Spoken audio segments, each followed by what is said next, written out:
தமிழ்நாட்டில் ஏஐ ஆய்வகங்கள் அமைக்க முதலமைச்சர் மு.க.ஸ்டாலின் தலைமையில் கூகுள் நிறுவனம் புரிந்துணர்வு ஒப்பந்தம் மேற்கொண்டுள்ளது.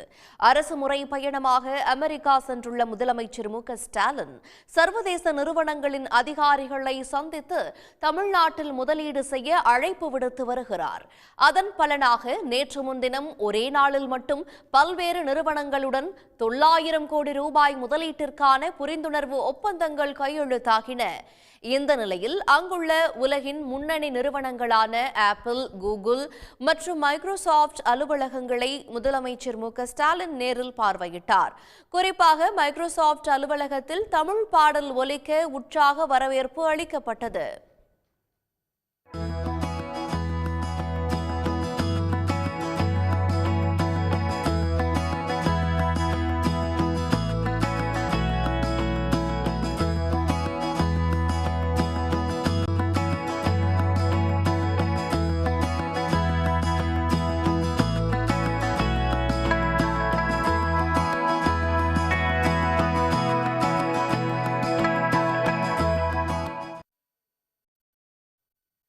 தொடர்ந்து செயற்கை நுண்ணறிவு இயந்திரம் மூலம் போர்டு விளையாடி முதலமைச்சர் மு.க.ஸ்டாலின் உற்சாகமடைந்தார்.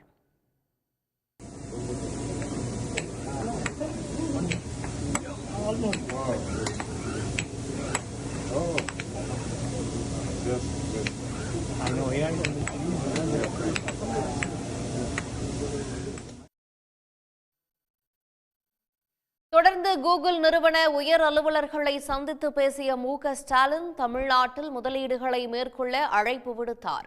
தமிழ்நாட்டில் ஏஐ ஆய்வகங்கள் அமைக்க கூகுள் நிறுவனத்துடன் புரிந்துணர்வு ஒப்பந்தமும் கையெழுத்தானது.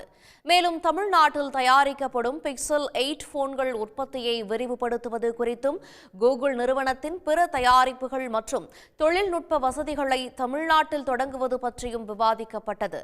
இது தவிர ஸ்டார்ட் ஆப்கள், தொழில்துறை, சுற்றுச்சூழல் இயக்கம் மற்றும் எதிர்காலத்திற்கான திறன் ஆகியவற்றில் ஏஐ கண்டுபிடிப்புகள் மூலம் வளர்ச்சியை அதிகரிப்பது குறித்தும் அதிகாரிகளுடன் முதலமைச்சர் மு.க.ஸ்டாலின் கலந்துரையாடினார். நான் முதல்வன் திட்டத்தின் கீழ் கூகுள் நிறுவனத்துடன் இணைந்து எதிர்காலத்தில் 20 லட்சம் இளைஞர்களை ஏஐ திறன் வளர்ச்சியுடன் தயார்படுத்த தமிழ்நாடு அரசு தயாராக உள்ளது என்றும் அதிகாரிகளிடம் முதலமைச்சர் மு.க.ஸ்டாலின் தெரிவித்தார். இந்த நிகழ்வுகளை தமது எக்ஸ் பக்கத்தில் பதிவிட்டுள்ள முதலமைச்சர் ஸ்டாலின், ஆசியாவின் தொழில் வளர்ச்சி மையமாக தமிழ்நாட்டை முன்னேற்ற நடவடிக்கை எடுக்கப்பட்டு வருவதாக பெருமிதம் தெரிவித்தார். உடனுக்குடன் செய்திகளை தெரிந்து கொள்ள சன் நியூஸ் பெல் ஐகானை கிளிக் பண்ணுங்க.